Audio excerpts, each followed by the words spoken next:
रमेश जी पहली opening statement पहले ही मैंने सबसे पहले गिनवा दिया कि उनको कितने नेताओं से अभी ऐसे समझ में ही नहीं आएगा। अनुराग जी कुछ कह रहे हैं, अध्यक्ष हैं जिन लोगों से वो दीपक भाई कुछ कह रहे हैं, विजय जी कुछ कह रहे हैं, मलेशिया हो, न्यूजीलैंड हो, वो कौन थे वो नेता? ठीक है ना, ठीक है। एक मिनट निप मेहता साहब, आपको लगता है कि मैं जो बोला उसका जवाब दीजिए। आप इधर उधर की बातें मत कीजिए, कहानी मत सिखाइए। मैं आपसे पूछ रहा हूं आपने ऐसा करने की हिम्मत कैसे जुटाई? इसके मतलब आप राष्ट्र का अपमान कर रहे हैं, पता आपको? आप अपने लोगों का अपमान कर रहे हैं। भाई यहाँ विपक्ष के नेता भी एक आप 236 सीटें लेके आए हैं और आप 240 लेके आए हैं। आप 4 सीटों का अंतर है और अपमान करेंगे यहाँ लीडर पोजीशन का। आप सोचोगे राष्ट्र आपका हो गया? कोई आएगा कम से कम आप सम्मानित गणमान्य लोगों को बुला के बैठाएंगे तो सही। आपके घर में कोई आएगा तो आप अकेले मिल लेंगे क्या? आप कोशिश नहीं करेंगे घर के 4 लोगों से मिलाया जाए, बताया जाए ये मेरा घर है, ये मेरे अपने लोग है, ये मेरा परिवार है, ये परिवार मिलकर पूरा घर को बनाया हुआ है इसने? क्या जिम्मेदारी नहीं बनती है यहाँ पे भारतीय जनता पार्टी की कि विपक्ष के नेताओं को भी जो गणमान्य लोग उनको बुलाया जाए और बताया जाए ये हमारा देश है, हमारे लोग हैं, ये अपने हैं, और इनके हमारे वैचारिक मतभेद हमारे आपके हो सकते हैं, लेकिन जब बाहर का कोई आ गया तो हम सब मिलकर गुलदस्ते की तरह बैठेंगे कि नहीं बैठेंगे? क्या हमें दिखाने की कोशिश करेंगे नहीं हम ही है और कोई नहीं? यहाँ पे मेरी समझ में ना समझ है, आप समझते हुए ना समझना नहीं चाहते हो, समझ के समझ आपका जवाब नहीं है तो आप जवाब नहीं दे पा रहे। इसलिए मैं आपसे कह रहा हूं आप कम से कम बाहर से कोई आता है जो हमें ताकत एक साथ दिखानी चाहिए, ये मुट्ठी बंद होनी चाहिए, ये जो मुट्ठी है ताकतवर दिखनी चाहिए, अकेले अकेले नहीं दिखना चाहिए कि 5 उंगलियां अकेले अकेले दिखानी चाहिए, मुट्ठी दिखानी चाहिए। इंग्लैंड में बैठ के मुट्ठी में ताकत होती है। लोकतंत्र खतरे में है। आपको समझ में नहीं आएगा, आप सिर्फ स्वार्थ में डूबे पड़े हो, आपको अपना लालच दिख रहा है। ये अच्छी बात नहीं है, राष्ट्र की बात नहीं है, ये बीजेपी अपने हित की बात कर रही है, राष्ट्र की बात नहीं कर रही है। जब राष्ट्र की बात होती है तो सब लोग मिलकर एक साथ खड़े होते हैं। तभी तो भारत जो विदेश का मेहमान है उसको पता चलेगा ना कि हिंदुस्तान एक है, हिंदुस्तान के सभी गणमान्य व्यक्ति एक साथ खड़े होते हैं। जब कोई आता है मेहमान आता है तो वो साथ खड़े दिखाई देते हैं। यही तो मैसेज देने की बात होती है। आप कौन सा मैसेज देना चाहते हैं? यही मैसेज दिया था, आपको पता है। एक सेकंड अनुराग जी मैं एक और बात कहना चाहता हूं। अनुराग जी मैं एक और बात कहना चाहता हूं। एक मिनट अनुराग जी रुक जाइए ना। अनुराग जी मैं एक और बात कहना चाहता हूं।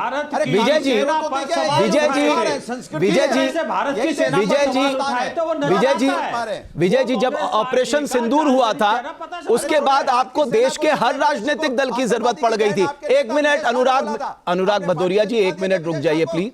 अनुराग जी निकाल दिया विजय शाह को, विजय आतंकवादी की बहन बताया था सूफिया कुरैशी को। विजय शर्मा जी अरे ठीक है अनुराग जी कहां की बातें ला रहे हैं? विजय जी एक मिनट रुकिए ना। अनुराग जी वीरांगना का भाव नहीं है। अनुराग जी कहानी सिखाने आए हो? अनुराग जी एक मिनट शांत हो जाइए। इनके विधायक पठानिया एयरफोर्स के बारे में क्या कह रहे थे? अरे क्या बात करते हो आप लोगों ने?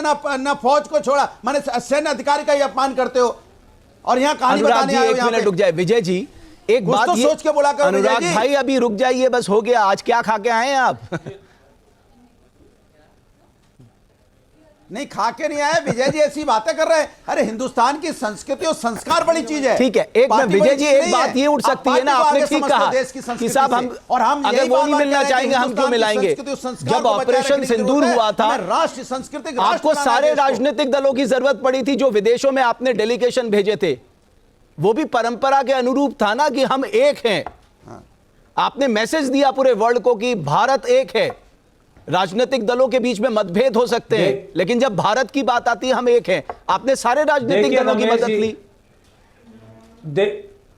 नहीं जब जरूरत पड़ती है इनको तो विपक्ष का साथ मिलता है। देखिए रमेश जी ये सबका कर्तव्य है। और दूसरा मैं बताऊं कांग्रेस के वक्तव्य भी आप याद कर लीजिए किस तरह से उन्होंने कहा कि हमने तो इनके नाम ही नहीं दिए थे। जो शशि थरूर जी कांग्रेस के वक्तव्य और अपना बताइए आप। जी हमने नाम डाला, कहते हैं हमारे पास लिस्ट ही नहीं है। आप अपना बताइए। छोड़िए कांग्रेस भाषा बोलते थे उस टाइम भी इन्होंने उंगली उठाई। अरे आप अपना बताइए। हमारे वाजपेयी जी गए थे मीटिंग किया तो ऐसा अपना बताइए। हमने कौन सा नाम किया? मीटिंग किया था कि नहीं किया था? मानते या नहीं मानते? रमेश जी ये भी क्वेश्चन पूछ लीजिए इनसे। आज आपने इनको बेनकाब कर दिया है, इसलिए आए बाय दाएं साएं जो भी बोलेंगे ये यहाँ पे नहीं चलेगा। आज पूरा देश आपके चैनल के माध्यम से देख रहा है कि किस तरीके से भाजपा के पास कोई तथ्य नहीं है। एक जवाब लीजिए, बताइए आप मुझे। देश की अखंडता, देश की संप्रभुता सारे बताइए। इनके पास बोलने को ऐसे बीच में ऐसे ही ऐसे नहीं हो सकता। विजय जी दीपक भाई अनुराग जी आप एक मिनट रुक जाइए। मेरे साथ निप मेहता साहब भी है। निप मेहता साहब एक बात ये उठती है ना कि अगर पुतिन साहब कुछ ही घंटों में पहुंचने वाले हैं, उससे पहले इस तरह का बयान देना, इस पर मैं आपकी टिप्पणी चाहता हूं। बिकॉज राहुल गांधी जी ने यह भी कहा कि एलओपी के पास अपना एक सेकंड पर्सपेक्टिव होता है। मुझे लगता है कहीं उस पर्सपेक्टिव से तो नहीं डरी है। नहीं, आप बिल्कुल ठीक कह रहे हैं। सरकार बड़ी रिस्पॉन्सिबल सरकार है, उनको पता है एलओपी का क्या प्रोटोकॉल होता है, उस प्रोटोकॉल की मान्यता रखी जाती है।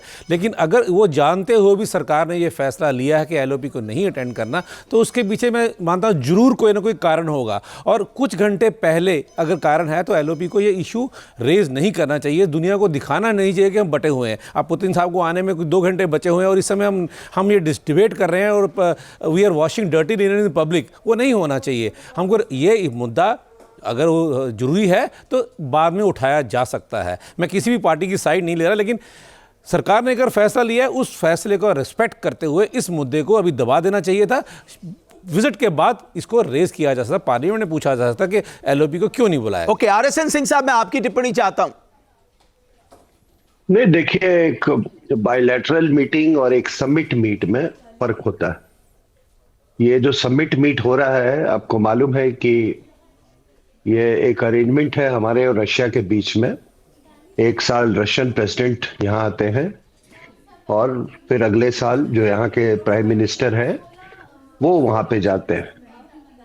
तो ये विजिट जो है बायलैटरल विजिट नहीं है, इसमें आगरा देखना और वो सब चीजें नहीं होती हैं। समिट मीट में बिल्कुल फोकस्ड होता है और इसमें बड़ी हाई लेवल और एक्सक्लूसिव जो इवेंट्स और जो इश्यूज होते हैं वो डिस्कस होते हैं। इसीलिए विजिट का जो दौरा, जो पूरा ड्यूरेशन रखा गया है वो केवल 36 घंटे का है। तो 36 घंटे में तो उन्होंने रात में सोना भी है। अब उसमें एक प्रेसिडेंट के साथ डिनर भी है। तो ये सब चीज को देखते हुए समिट मीट में ऐसा नहीं होता है। आरएसएन सिंह साहब, जब ओबामा साहब आए थे, तब तो उन्होंने टाइम निकाला था। अब आप टेक्निकलिटी में मत फंसाइए ना। Summit meet, he was on a bilateral visit. अरे एलओपी के लिए 15 मिनट का समय नहीं निकल सकता क्या? वो तो कोई ऑर्फनेज में भी गए थे, वो कहीं चर्च में भी गए थे, मुंबई से आए थे सर। वो एक ऑर्फनेज में भी गए थे, चर्च में भी गए थे, कहीं। It was a bilateral visit, it was not a summit meet. Summit meet में ऐसा कोई प्रोटोकॉल नहीं है। कृपया अपने फैक्ट्स को आप चेक कर लीजिए। हाँ, जो प्रेसिडेंट के साथ डिनर होगा उसमें कई डिग्निटरी बुलाए जाएंगे। आप जो तर्क दे रहे हैं, बीजेपी भी तो दे सकती थी कि साहब ये बायलैटरल, ये समिट मीट है, बायलैटरल मीट नहीं है, इसलिए हम एलओपी से नहीं मिला सकते।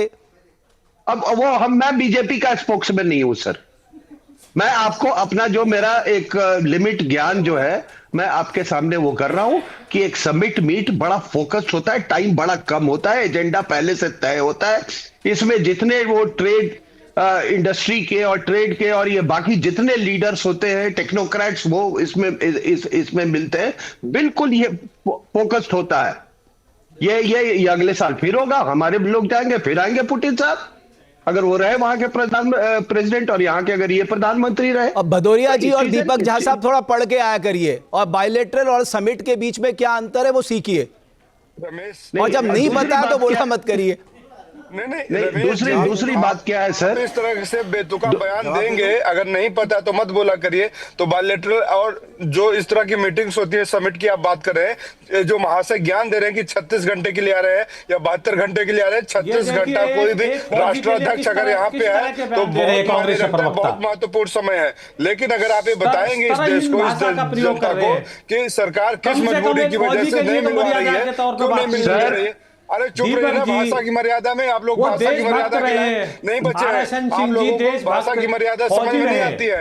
आप लोग अधम निर्लज्ज हो चुके हैं, देश की मान मर्यादाओं को तोड़ रहे हैं। भाजपा रूपी जो दानव है ना इस देश को, आप अपने हिसाब से चलाना चाहते हैं। इस देश में जिसने देश की सेवा की है, विभिन्न पदों पे की है, आपको वोट नहीं दिया, लेकिन अरे छोड़िए ना वो से, वो सम्मान मुझे किसी का सम्मान नहीं चाहिए। बीजेपी को गाली दीजिए, मैं एक बात बता दो, मोदी साहब को गाली दीजिए और एक रिटायर्ड ऑफिसर को तो गाली मत दो, वो भी देशभक्त। सुबह से लेकर शाम तक विपक्ष के ऊपर आरोप लगाना बंद करिए, कुछ डिलीवरी करना शुरू करिए, नाटक नौटंकी बंद करिए। दीपक झा साहब, आप बायलैटरल मीट और समिट के बारे में डिफरेंस करना सीखिए पहले। नौटंकी तो राहुल गांधी जी करते हैं। डेड इकोनॉमी, इस देश की डेड इकोनॉमी किसने बोला था, बताइए मुझे। और पिछला इतिहास आप मेरे पे मत कहिए, आरएसएस सिंह साहब ने कहा, वही बात मैं आपको कह रहा हूँ। वो देश का अपमान नहीं था क्या? साहब पहले भी आए थे और सबकी मुलाकातें होती थी। पुतिन की पहली भारत यात्रा नहीं है। जहाँ भक्ति है हर शब्द में, कथाओं में छुपे हैं दिव्य रहस्य और ज्योतिष देता है जीवन को दिशा। धर्म से जुड़ी हर बातों को जानने के लिए हमारे चैनल स्तुति को सब्सक्राइब करें। चैनल पर जाने के लिए इस लिंक पर क्लिक करें।